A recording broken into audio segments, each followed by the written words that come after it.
Kung ganito ba naman ang bubungad sa inyo pagkagising sa umaga, ay talaga namang gaganahan kayong magising. Pagbukas ko nga lang ng tent ay makikita ko na ang malasyarmay na langit at napakagandang dagat. Maaamoy mo rin pala yung amoy ng dagat sa umaga na sabi ng matatanda ay maganda sa baga ng tao. Totoo naman, umayos dito ang paghinga ko, parang nawala yung pagka-polluted dahil city life. Pag ganito nga kaklaro ang langit, makikita pala natin sa harapan natin ang Bulkang Mayon ng Albay dahil nasa harapan lang natin ang kalupaan ng Kabikulan. Yung nasa kanan naman palang isla ay ang San Pascual, Burias Island. Maririnig na natin ang tunog ng generator. Ito pala ang source ng kanilang kuryente dito. Bawat bahay ay may kanya-kanyang generator, depende sa estado sa buhay sa isla. Dahil dito nakakarating ang serbisyo ng kuryente dahil sa distansya ng isla mula sa main island ng Burias, Masbate. Malaking tulong sa kabuhayan ng mga residente dito na magkaroon ng generator para mapagana ang mga appliances at syempre libangan nila na pagbebidyoke. Medyo mas matipid kumpara sa lagay ng billing ng Meralco ngayon. At ito nga, may nahuling lamang dagat si Kuya Ma kaninang madaling araw. Puffer fish na nakakain pala ito. Marami-rami nga rin palang nahuli si Kuya Ma kasama na tong igat dagat at mamaya nga saktong may pang-ulam na hanggang hapunan. Sa dami ba naman ito? Kung masipag-sipag ka nga lang at may kaalaman sa pamamana, solve na ang pang-ulam dito. Normal na lang pala dito mga seafood na libreng nahuhuli sa dagat. At eto nga pala at napadaan ng bride na si Ate Angelina, kapatid pala siya ni Angel. Ngayong araw pala gaganapin yung kasal nila ni Kuya Ronnie. Hindi pala ako pumunta dahil humihilab yung tiyan ko, siguro na rin dahil sa init ng lupa. Congratulations pala sa bagong kasal.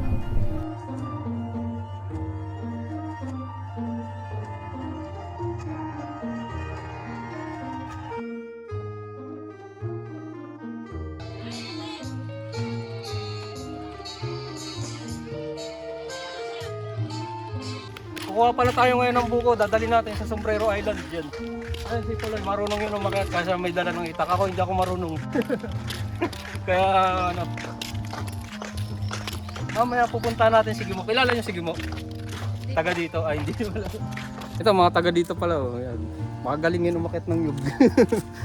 Kumukuha nga pala kami dito ng konting buko na dadalhin sa Sombrero Island. Salamat nga pala sa koprahan ni Kuya Ruel sa pabuko sponsor. Malaking tulong rin pala sa kabuhayan ng koprahan na lupain. Kasi hindi naman sa lahat ng pagkakataon maasa ng dagat, lalo na sa panahon na maalon o may mga bagyo. Buko, mas masarap pala ang ano, ang yung may yung ano sa tabing dagat. Yung coconut sa ano sa gilid ng dagat. Malasa. Parang inaluan ng ano, Sprite. Ang sarap eh.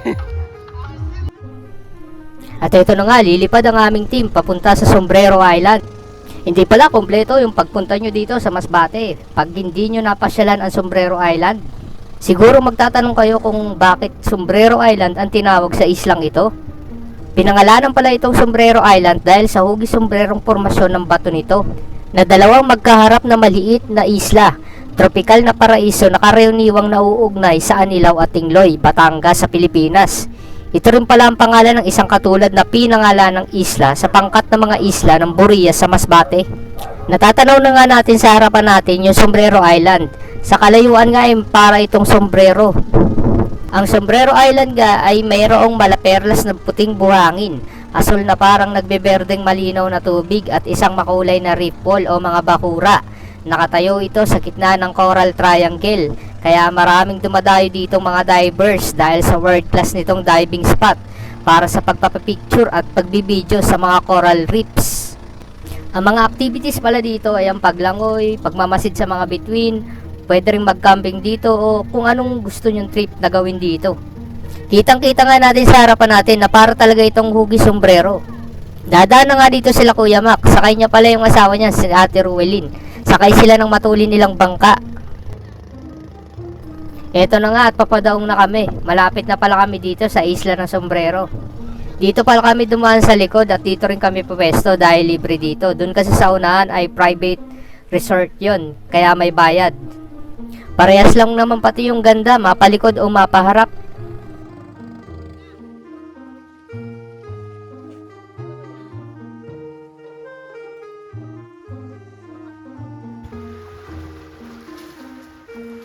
Kaya bag mo basa. Ano yun, Day? Pineapple na nasa sanga. Ano naman? Kasama ka talaga sa mga video.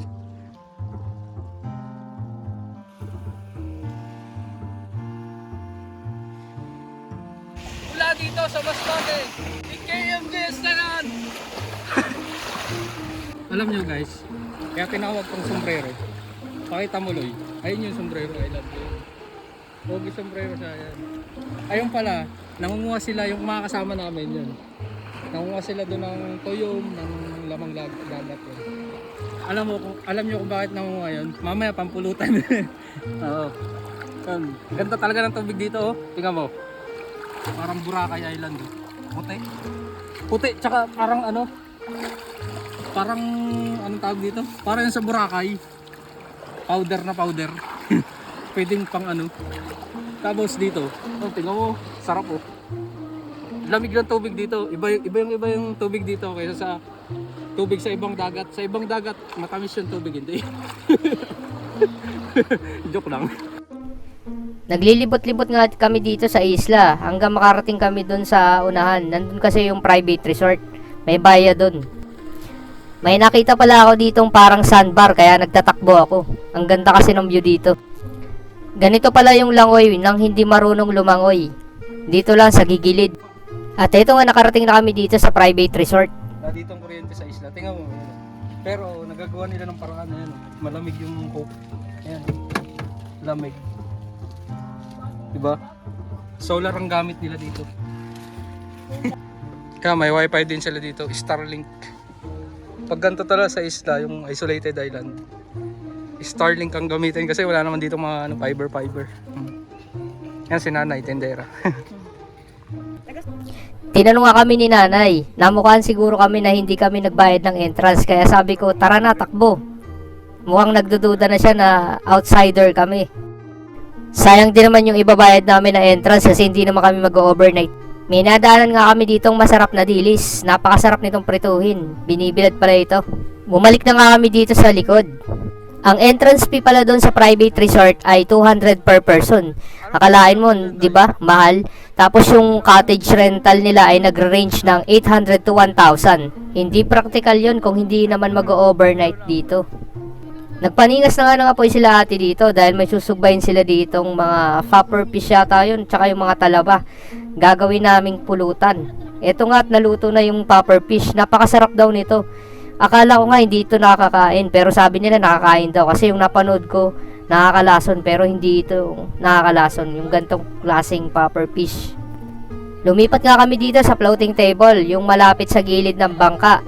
Maganda nga naman mag-inuman na nakalubog yung katawan sa tubig dagat.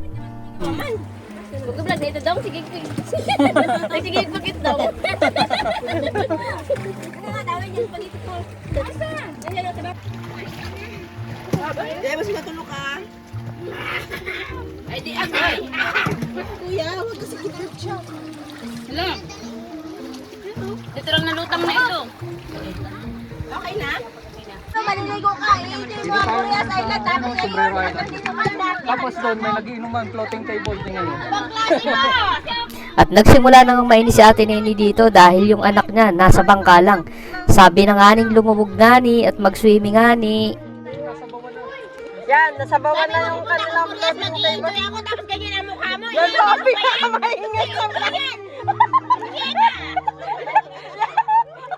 Yan pa pinakamaingay sa vlog. Hello muna kayo. Sabi ko, wag ka pumunta ng Hello. Koreas. Hindi, gusto ko at nag-i-enjoy ako. Paano natin oh? Magmumukha yan. Ingay yan. Ingay mo. Gawis pa. Lucas! Hindi ka naliligo kung Ilubog mo, ilubog ako. 1, 2, 3, go.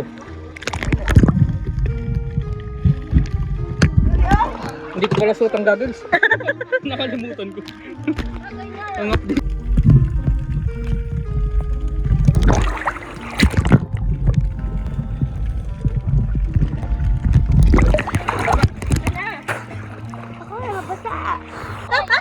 Tagay na, tagay.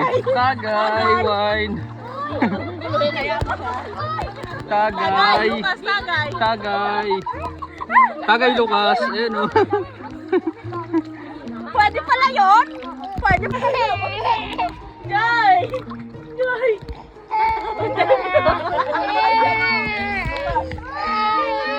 Ay, ay, ay! Ay, ay, ay! Hawak mabuti, mahulog ka dyan! Sige, mahulog ka! Wala lang kaya, di ako magasipin. Pagsundot mo ka. Pagpira, problema. Dumating na nga si Kuya Mac at may dala-dala itong huling isda. Napakalaki nga ng 4 na isda na dala niya.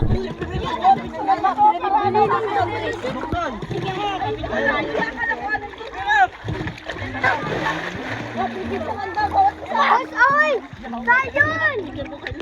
Iba ikaw taya?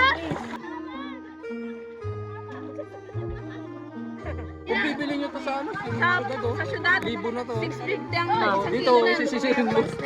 Yan lang, kung marunong ka magsisid. Lalaki no? Lalaki mo yun. Pero tayong hindi marunong sumisid, hindi tayo makakuha nito. Deal, mamaya. Kunin mo. Deal. Kunin mo yung fish. Kunin mo yung fish. Kunin mo yung fish. Ayaw na. Boy! Oh, baka ano.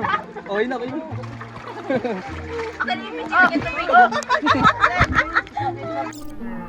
At ito naman pala si Angel. Nasa gilid lang pala siya ng bangka. Tahimik lang at nagkakayo ng buko para mukbangin. Pagbaling ko naman pala dito sa kanan, etong sila Adrian at Joy, nagbebebe time. Kumakain ba kayo? Marami rin palang dala si Kuya Mac na tuyom. Kaya ito, minukbang na namin. Nakauna kayo, nakauna. Guys! Pumunta na kayo sa Sombrero Island. Makakain kayo nito. Ng tuyom o sea urchin. Ang tawag dito ay ano? Sawaki or dakag tuyom. Kaya ito, parang ano siya guys? Parang dila-dila siya. Kung titingnan niyo siya, parang dila siya. Pero masarap to guys pag may suka. Tingnan nyo guys. Yummy. Sigaw ka, Darna. Pagkalunok. Kinagabihan nga tuloy ang inuman dito sa bahay nila Kuya Ruel. Napakaganda nga ng setup dito dahil may video okay. Masaya nga kami lahat dito.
At ito nga, inumpisa ng gumiling ni Ate Nora. Este si Angel pala.